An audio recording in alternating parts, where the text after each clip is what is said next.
conditions elle est capable de répéter ces temps de 1,56 depuis maintenant plusieurs années, depuis 2-3 ans, on se dit que voilà, et il y a un moment donné, ça va passer sous la barrière de 1,56. En tout cas, si elle veut être dans le top 5 mondial à Budapest, il va falloir passer cette fameuse barrière. Le 200 brasses. Désormais, avec Quentin Coton, notamment à la ligne d'eau numéro 6. Thomas Boursac-Cervéral-Orthez à la ligne d'eau numéro 4 qui a réussi ce matin le meilleur chrono des séries en 2,17. Et son record personnel, il est passé pour la première fois sous la barrière des 2,18. C'est un jeune nageur. Hein. Il passe le bac cette année à l'INSEP. Et c'est vrai que Thomas vise plus les championnats d'Europe et les championnats du monde junior. Et vous savez que pour se qualifier aux championnats d'Europe et aux championnats du monde junior, à l'occasion bien évidemment des championnats de France de Strasbourg, il va falloir réaliser un temps le matin en série et un temps l'après-midi. Et c'est pour ça ce matin que Thomas a voulu nager vite pour réaliser d'ores et déjà le temps qu'il va falloir faire en série à Strasbourg. Il l'a fait ce matin. Après l'après-midi, il faudra qu'il nage beaucoup plus vite, il faudra qu'il nage de 15,98 pour se qualifier aux championnats d'Europe et aux championnats du monde, mais c'est l'objectif en tout cas. Et un petit coucou à papa évidemment qui est présent à nos côtés et qui vibre pour la performance du garçon Thomas Boursac-Cervéral-Orthez qui est bien parti pour l'instant dans le paquet, même si c'est à la ligne d'eau numéro 2 avec la présence de David Verrachto, le Hongrois, qu'on va virer en tête. Et son papa, on le rappelle, hein, international de water polo. Sa maman internationale de natation. Voilà, il a de qui tenir. Thomas.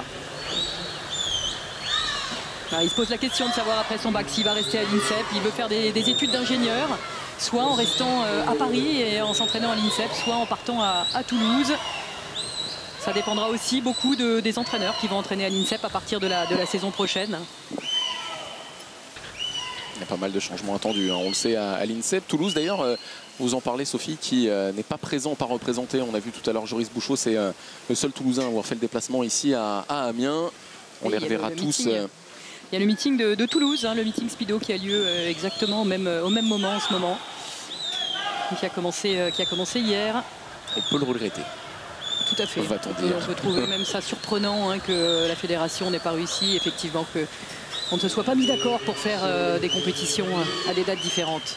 Et David Verrachto en tête et qui va aller s'imposer dans ce 200 brasses avec la deuxième place à venir pour Thomas Boursac-Cervéral-Orthez. David Verrachto qui va toucher dans un chrono de 2,14,96, loin de sa performance marseillaise. Deuxième temps pour Thomas. Qui termine deuxième et donc premier français, juste devant Quentin Coton.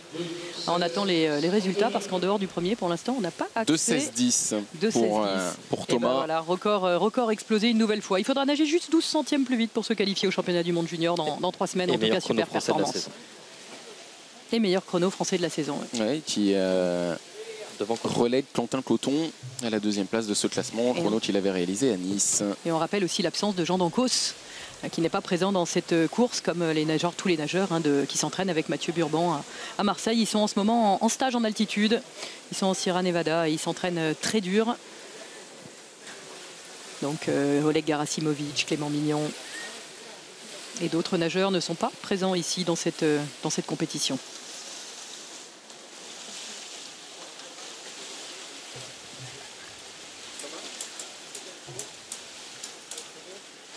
« 2,16,10 » donc c'est le chrono.